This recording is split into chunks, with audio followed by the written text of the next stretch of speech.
5, 4, 3, 2, 1, go! Silakan kesaksian lah Kak Saskia sedikit lah Kak. Kesaksiannya itu ya apa ya? Saya ceritakan ya host, apa belum ya? Kemarin kan udah pernah saya ceritakan. Belum Cuman pernah di sini Kak. ini ada cerita ya host ya. Mm-mm. Waktu saya masih di agama sebelah, harusnya agama sebelah itu kan ada kata-kata seiman saudaraku. Jangan pernah menjatuhkan, jangan pernah menghina, jangan pernah mencela, karena seiman adalah saudaraku.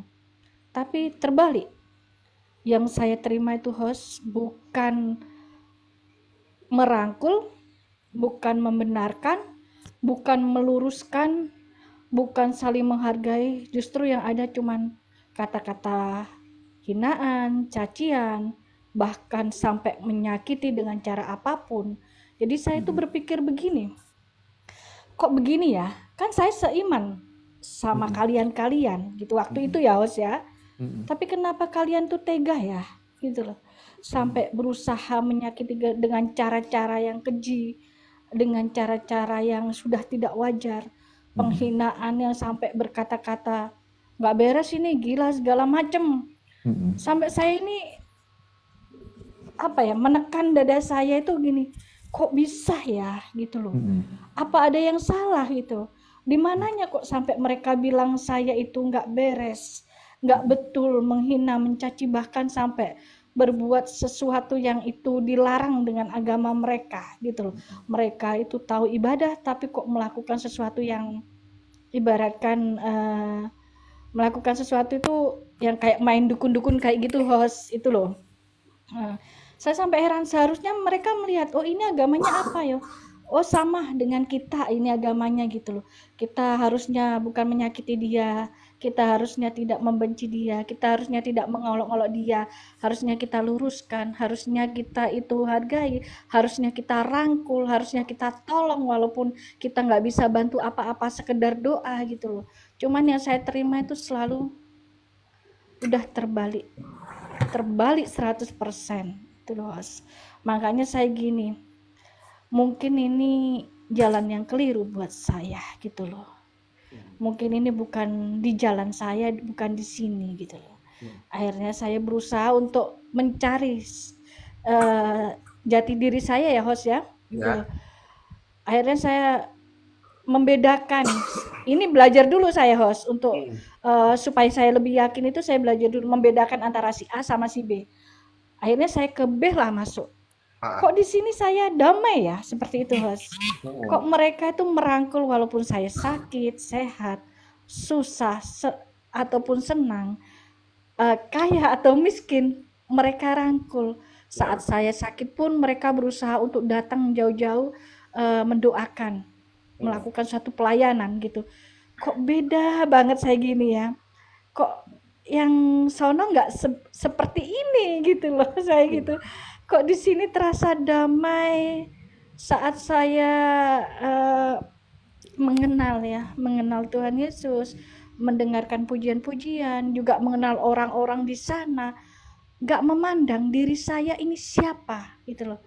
Baikkah, burukkah, tidak memandang. Mereka rangkul dengan penuh sukacita, mari bergabung atas nama Yesus, dalam nama Yesus kita ini saudara bu gitu loh. Jadi saya kok berpikir mungkin ini jalan saya seperti itu host, karena di sini ada kedamaian, kebahagiaan, sukacita, dan doa-doa yang tulus, tidak memandang saya buruk atau baik, seperti itu host. Luar Jadi biasa. puji Kak, Tuhan. aku boleh tanya satu nggak Kak? Ke saya host. Ya boleh nggak? Satu aja. Iya. Permasalahan apa yang menyebabkan, selain yang Kakak ceritakan tadi ya, permasalahan apa yang menyebabkan Kakak berpindah menjadi seorang murid agung? Permasalahan sebetulnya kan udah cerita kemarin saya kesaksiannya dari saya diambil itu kan, sebenarnya saya memang dari Kristen terus diambil orang agama sebelah itu kan oleh orang tua angkat saya, Di situ kan sudah ada panggilan mulai kelas 6 SD, saya ada panggilan padahal saya nggak tahu sisilah saya seperti apa, itu saya nggak tahu. Cuman sudah ada hati yang terketuk saya itu, dan pikiran saya selalu tertuju di sana. Dan sampai saya pernah bermimpi ya host ya itu ya. Saya mimpi ada cahaya, sampai saya sempat ngomong itu sama orang, kok saya mimpi itu ada cahaya gitu loh. Ah gila, mana ada gitu. Mana ada anak segitu masih SD kelas 6 dimimpiin Tuhan katanya. Gila nih, gila seperti itu host. Ya, saya memang betul-betul ya waktu itu mimpi Kak Ratna saya itu ya. Mimpi seperti itu. Jadi saya udahlah gitu. Apa arti mimpi saya itu nggak tahu masih gitu loh. Terus akhirnya 2017 betul-betul itu mimpi itu jelas banget itu host saya itu. 2017 sosok walaupun nggak digambarkan tapi itu jelas banget mimpi itu pas akhir zaman host itu. Ini saya merinding loh host ya, 2017 itu ya, semua akhir zaman itu. Ini ceritanya ya Bu Ratna, Kak Ratna, Kak Moms, ini semua Kak Yasmita ya. 2017 saya bermimpi akhir zaman, semua itu kayak bumi itu miring, kendaraan udah ada yang turun ke bawah gitu loh semua. Terus ada kayak meteor-meteor itu dari atas itu jatuh, sudah sekali jatuh itu mengeringkan sungai, lautan, semua itu bilang apa ya, bahasa kayak mereka itu kan Allah ya, orang muslim itu kan Allah ya, kalau kita kan Allah kan, seperti itu, minta ampun lah sama Allah, tapi itu sudah nggak didengarkan, kayaknya sudah nggak berfaedah, ampunan di akhir zaman itu sudah nggak. Dan ada sosok cahaya di situ persis seperti gambaran Tuhan Yesus host itu loh. Jadi saya itu sempat sampai minta maaf gitu loh, kok sampai saya bermimpi seperti ini gitu loh, kenapa gitu loh, apa memang harus berada di jalan yang benar supaya saya nggak tersesat lagi gitu loh. Itu yang 2017 ya host. Yang 2020 ini puncaknya, ini saya Ya, puncaknya itu yang bikin saya punya ketetapan ya host ya, ini ya, saya keyakinan yang tetap ini, agama sebelah menyakiti saya tahun 2020 host dengan cara yang keji. Saya sakit 8 bulan itu host. Kata dokter tidak ada sakit apapun, hanya pelebaran di rahim, tapi dalam kondisi tidak hamil, dalam kondisi tidak berpenyakit. Itu 8 bulan saya terpuruk di dalam kamar itu host, sampai sempat saya sakit-sakit itu saya datang ke gereja di Surabaya, di Cito Mall Surabaya itu, Tiberias itu. Sakit saya usahakan datang ke situ, dan saya bertemu dengan seseorang pelayanan di gereja yang membantu saya, itu bilang tetap walaupun sakit usahakan datang Bu, datang ke Tuhan, layani Tuhan gitu. Karena orang sakit akan disembuhkan, seperti itu host katanya. Kata Bu Ayu tadi, orang sakit pasti akan disembuhkan gitu. Kita yakin gitu. Akhirnya saya ibadahlah tiap minggu, walau dalam kondisi tertatah-tatah itu sakit saya datang ke gereja itu host. Cuma saya waktu itu ya host cuman berpikir, ini kenapa ya agama sebelah ini, padahal udah tahu saya ini seorang muslim, belum murtadin itu loh, kok sampai segininya ya menyakiti saya gitu loh. Kalau memang tidak berkenan dengan hubungan rumah tangga saya, janganlah menyakiti saya sampai seperti ini saya gitu. Karena dicek dokter darah enggak apa-apa, kencing enggak apa-apa, tubuh semakin kurus, perut semakin membesar itu host. Ada itu di YouTube itu, saya masuk ke YouTube waktu itu, saya sebelum saya berkeyakinan tetap dengan saat ini YouTube masih siapa? Kenapa host? Di YouTube-nya siapa? Ada, saya masuk YouTube itu host, waktu itu saya udah keliling-keliling kan host untuk menyembuhkan diri saya, baik itu di ustadz, di kiai maupun di pendeta. Saya udah keliling-keliling gimana caranya saya itu bisa sembuh gitu. Dan saya sempat sama seorang ustadz dimasukkan ke YouTube itu host. Itulah dalam kondisi saya yang badan kurus ya Kak Ratna ya, Kak Yasmita, Kak Moms, badan itu tuh kurus, nggak mau makan, nggak mau masuk, minum nggak mau masuk, susu nggak mau masuk, roti pun nggak mau masuk, segala sesuatu nggak mau masuk, nyampe tenggorokan sudah balik gitu loh. Dan perut semakin membesar, leher ini semakin mengkerut kayak usia nenek 70 tahun host saat itu host. Yang saya herankan itu kok sampai segininya ingin saya meninggal gitu.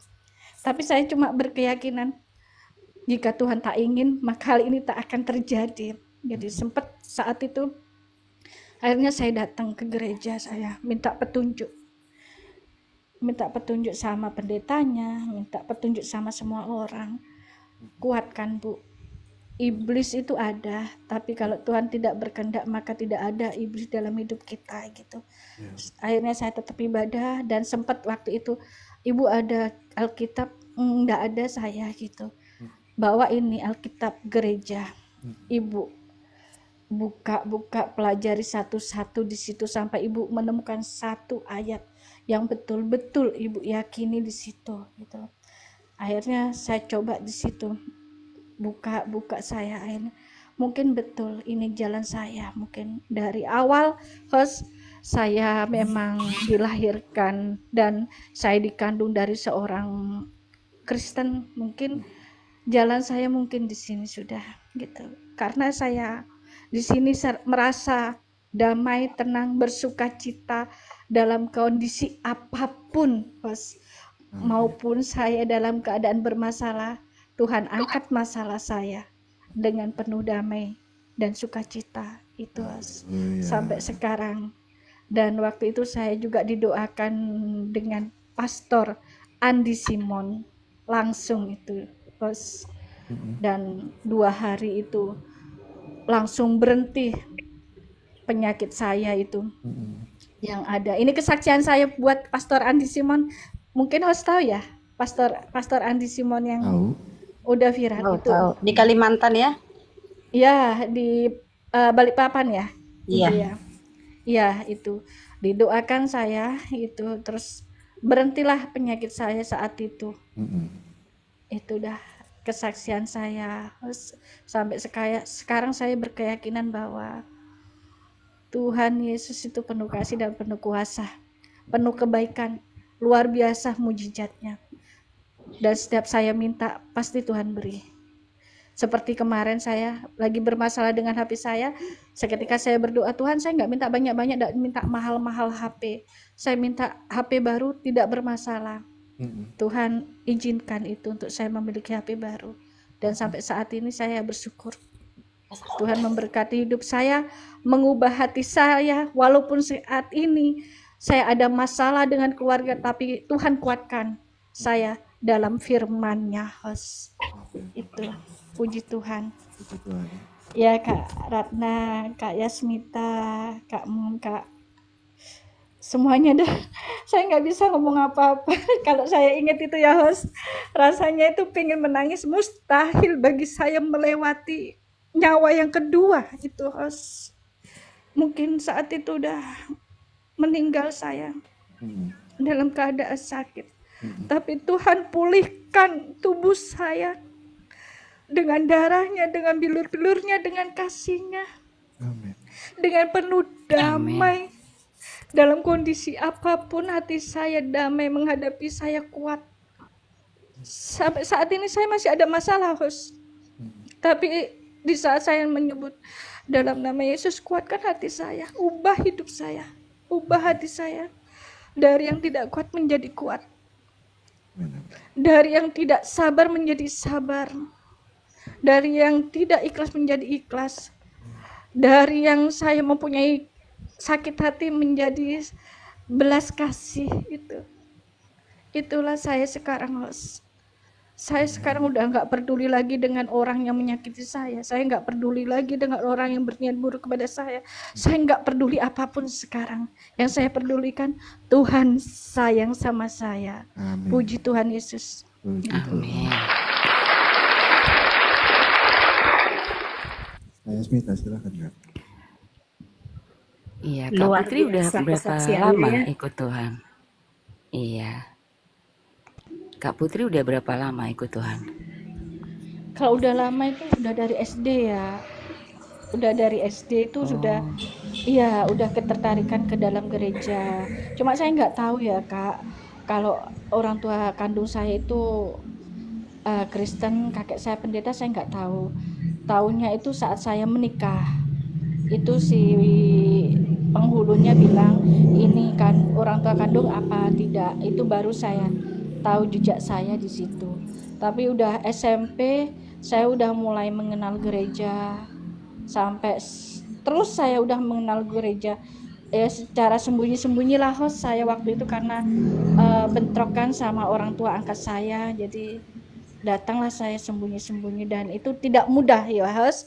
Dikatakan udah murtad lah dikatakan udah segala macem ya, saya sampai dihina-hina, tapi saya tetap aja lah. Yang penting intinya kalau orang tahu murtad itu apa, pasti dia tahu, nggak akan ngomong. Tapi orang nggak tahu arti murtad itu apa. Murtad itu adalah orang yang tidak berketuhanan. Tapi selama saya masih berketuhanan, saya tidak murtad. Saya punya Tuhan. Betul. Tuhan Amin. Yesus Masa Baik itu. Kita punya Tuhan yang nyata. Amin. Iya, saya masih Kita punya punya. Tuhan. Jadi saya betul. walaupun orang katakan murtad, saya enggak masalah. Tapi orang nggak tahu murtad itu apa gitu loh. Selama saya masih punya Tuhan, saya enggak murtad kok. Saya masih punya Tuhan yang bisa menolong saya, mengubah saya, mengasihi saya itu. Puji Tuhan, luar biasa kesaksiannya. Luar biasa ya. Iya. Ya udah. Kak Putri ini ya tetap kuat pikul salib ya, karena memang ikut Tuhan Yesus itu nggak enak gitu. Tapi Harus keselamatan pasti Harus ada di dalam Tuhan. Siap Iya. menanggung resiko dan kuat harus memikul salib. Itulah mengikut Yesus. Iya Kak Ratna.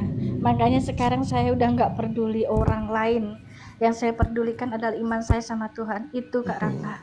Iya, luar biasa. Lagi. Selagi kita mengandalkan Tuhan, cobaan itu tidak akan kita bisa lewati. Kalau tidak hanya melalui tangan Tuhan Yesus. Percaya saja. Betul Kak Ratna. Amin. Jadi sekarang saya nggak ada ketakutan lagi. Ya kenapa harus takut saya? Tuhan Yesus nggak takut kok. Ketika disalib, kenapa saya harus takut? Itu Kak Ratna yang menjadi semangat saya, Kak Yasmista. Semakin Iya. semakin banyak bersaksi, semakin Tuhan pakai mbaknya, semakin diurapi, semakin mengenal dengan Roh Kudus, di mana Roh Kudus itu selalu akan menjaga mbaknya kemana-mana. Itulah kalau pengikut Yesus. Luar biasa. Kak Ratna. Itu selalu. Jadi sekarang itu saya beda sama dulu loh host. Saya Bedanya dulu apa? itu Coba penuh, ceritakan. dulu itu penuh kepanasan, pikiran saya panas, hati panas, segala macam udah panas, kepengennya yang panas-panas. Tapi sekarang itu kalau saya ditempah masalah itu kayaknya damai ya, saya nggak takut kok gitu loh. Karena saya milik Tuhan Yesus, saya nggak takut. Darah saya dulu juga darah orang Kristen, ngapain saya harus takut untuk dibenci, dihina? Saya nggak takut. Mereka siapa? Mereka tidak berkuasa di dunia ini yang menghina saya, membenci saya, mengatakan saya. Yang berkuasa itu adalah Tuhan. Kalau bagi saya, mereka Tuhannya nggak tahu siapa, tapi bagi saya Tuhan Yesus adalah Tuhan saya. Betul. Semenjak saya dikandung itu. Betul-betul luar biasa kesaksian Kak Luar biasa ya. Zaskia.